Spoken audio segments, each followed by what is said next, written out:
Assalamu alaikum. Thank you guys for being so patient with me. I'm not with my parents anymore, so alhamdulillah, I feel a lot better now. Thank you guys so much for the really sweet messages. Like, I received so many on Instagram, in my comments, and my TikTok. I didn't realize how many people I've attracted on my platform, especially with one video. And may Allah bless all of you. That was so sweet, oh my gosh.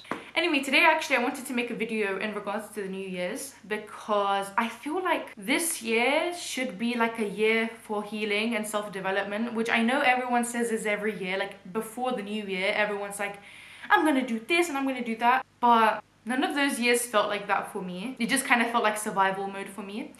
And I feel like last year, I did grow a lot, ways I didn't think I was going to grow in, and I experienced things that I didn't think I was going to experience. And the year went past so fast, and now I'm in 2025 now, and I was thinking about the things that I'd like to do in this year, because I've reflected from last year, and I was like, well, at the time then, I didn't really think I had done a lot. But now reflecting back, I've done a lot. And so I was thinking, you know, this year, there's things I would like to do, but I'd also like to share them online because maybe people can relate. And I think when you have people giving you ideas on how to make the most of 2025, it can be very beneficial. So I have a list of a few things that I thought were very crucial for us to work on in this 2025, especially me as well. So yeah, let's get into it. The first one that I think needs to be stressed a lot is Salah. So in this 2025, I really wanted to be more connected to my Salah. Not that I was not doing them, but it's more so many stresses in my life, so many stressful incidents happen and, you know, experiences. It did affect me with my Salah that I had a problem with khushu, with the concentration.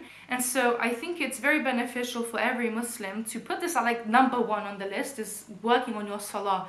Whether that is making sure you begin praying all of them, or you begin working on Fajr, because I know so many people miss Fajr, especially during the winter times, because you know it's colder, you kind of want to hibernate, but it's something we have to not do anymore, okay? You guys have to get on your Fajr grind. I would put this at number one, working on your Salah. Whatever that may be, just work on your Salah. So look at the areas of improvement that you can do. You need to put genuine effort in your Salah. Like if anything deserves your effort, it's your Salah, guys. Whether that's you sleeping early, waking up for Fajr properly. And let's say you're doing your Fajr, but your timings for your Salah is a little bit, you're delaying it. Work on that as well. Work on not delaying your Salah anymore. And let's say you have not been praying at all and you want to become a better Muslim, work steady. I've emphasized taking steady steps on my channel before. If you're not praying at all and you would like to get into the habit of doing so, then I would suggest you start with the night prayers first, Isha and Maghrib, and you work your way each week to doing all 5. But you have to be consistent. So I'm actually emphasizing you consistency right here. Or if you know that you're a person who likes to go all in and you know you're a very strong-willed person, then just do all 5. But I need Salah to be your number one, because you cannot be a good Muslim without having your Salah in place. So my second goal that I think would be very useful is reading Quran 1 time a day for a minimum of 10 minutes. And what I like to do is after Isha, I like to read my Quran, because I find that in my routine, I am more concentrated and I feel more connected during the night time. So you have to base your Quran reading based off of your routine, and when do you feel more energetic, more concentrated. There's a really good book I recommend actually. It's called The Power of When. I read it a few years back, and it talks about to get to know yourself and also going through chronotypes and psychology and biology. Begin to assess yourself. You become more conscious of your routine when you're most active, and it helps you implement new eating habits, new exercising habits for when your body is at its best, and each person differs in that. Hence why when I'm saying implement Quran reading and I'm doing it at night time, I'm not advising you guys to do it at night time. I'm advising you guys to do that, but at a particular time in the day that you feel that you can really connect with what you're doing. The third one is after your Salah to not get on your phone. Okay, a lot of people, and I'm a victim of this as well, a lot of the time we're tempted to go on our phones after the Salah. However, you know what it is? Alhamdulillah, for me it's not like I'm addicted to my phone. It's more so sometimes I'm so stressed or I have people to reply to that sometimes I'm like, oh no, I have to do that.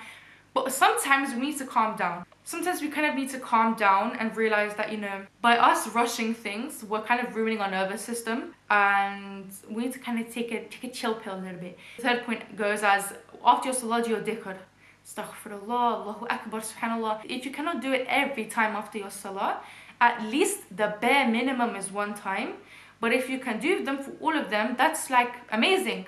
And that is something that, you know, we should all be striving to do. Okay, the 4th. This one I was so excited to talk about. Bettering your health. On my Instagram, I posted a story basically saying that I wanted, and if you guys were interested in me posting about health, content about health, because I study nutrition as well, and I literally love nutrition, and it's so funny coming from a person who struggled with their health for so many years. I have been able to maintain and I've been able to detox myself and my body, given that I took time to invest in my diet and exercise. I really think it's really important for every Muslim to invest in their health, and that doesn't necessarily mean losing weight, because you may be a person who's very skinny, struggling to gain weight. But I think before all, we should prioritize our health, and not in the aesthetic way, right? And I literally love health so much, guys. When I was younger, wallahi, like I was doing so many sports, I was competing in so many things. And I think as I got older, and my interest shifted a bit, I left the sports, but I continued weight training in the gym. I had a boy one time tell me that I'm masculine for doing that. I'm like, go away then. Unnecessary opinions. If you like doing something, do it. Don't listen to nobody telling you it's masculine. Maybe they're scared that you got a bigger bicep than them. Oh yeah, investing in exercise as well. This like stems from it. Exercise can seem, alhamdulillah, I've always been a person that really liked exercise. I think it's also to do with my ADHD, to be fair, but a lot of people don't exercise because they don't like the feeling of exercising. They don't like running, they don't like skipping, one or the other. It's not that you don't like exercising, it's that you don't like that particular exercise. So that's why I want you guys to begin looking at all the kinds of exercises that there are. There's so many different types. There's yoga, there's also Pilates, there's also resistance training, which I guess is a form of Pilates. You use your own weight instead of, if you cannot afford a weight, you can use your own body weight. Weight training, running, cardio. So I feel like a lot of people who just don't like exercise, they just don't know, they have not explored enough. So take the time to actually explore. And maybe you don't really like high impact, stick with yoga then. Stick with something that moves your body at least, because your body actually needs that. Invest in exercising. You're going to thank yourself. Your mobility will get better. Your health will get better. Oh, and if you're feeling very hardcore and maybe you have goals that you really want to reach, the 75-day, hard, medium and soft. So there's 3 levels to it. And even this year I started doing the 75-day hard as well. I'm doing hard and medium because I'm kind of here's the thing, right? I'm being flexible with my routine as well. But because of my ADHD, I love routine and I love challenges. So anytime I do a challenge that's 75-day, or it can even be 2 weeks, you can create your own one, but you just have to stick to it. What I like is that at the end of the challenge, I have attained my goals. Those can be fun for you too. And if you want to gain weight, you want to lose weight, I think 75-day hard or 2-week hard or whatever you want to create for yourself that you have to stick to though. I think if you were to follow it through, I think it's also a great investment. And I literally encourage that as well. But I want to also make the point that be careful when you're on your health journey not to constantly fixate on your physical appearance. You become obsessive over it and it causes disordered eating, which can lead to binge eating, anorexia, bulimia.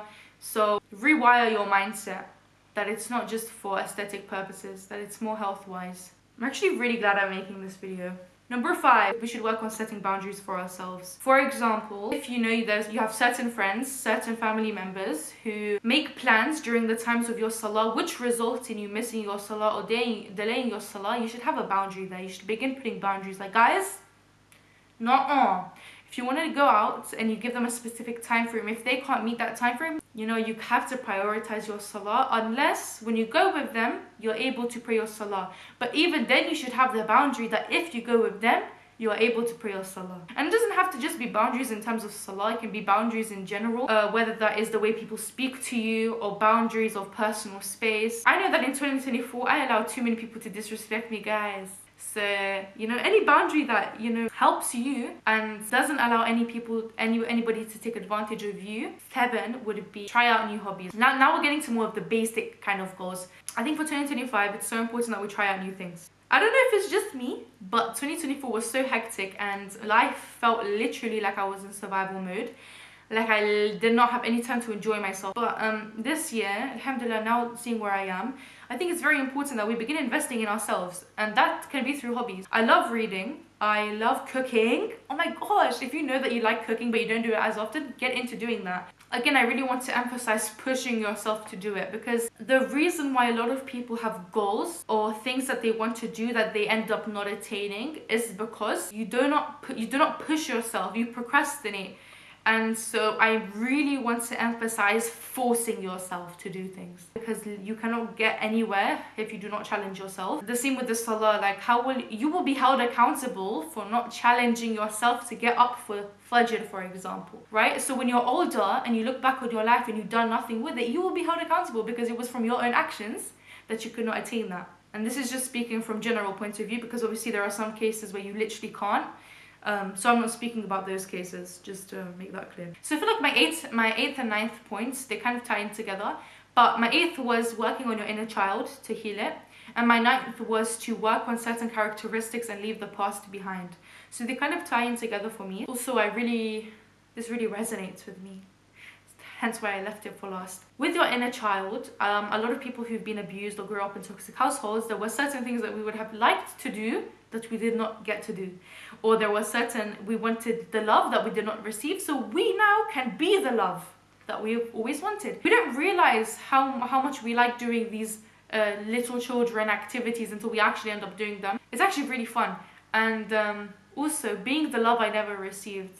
By just being nice, being open, being very welcoming. I like people to, even with children, this is another reason why I became a teacher and took the step to study child psychology. Like, when I became a teacher, I gave those children the love I never received.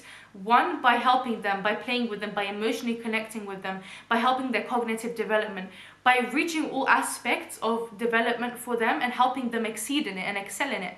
Even with people now, you know, maybe you have a husband or a wife, show more love to them, buy them more gifts, reach out to them more, be more affectionate. And I think by doing these acts, we really help ourselves heal our inner child. Also about not looking at the past anymore. There are certain things you don't need to forgive or forget, however you'd like to put it.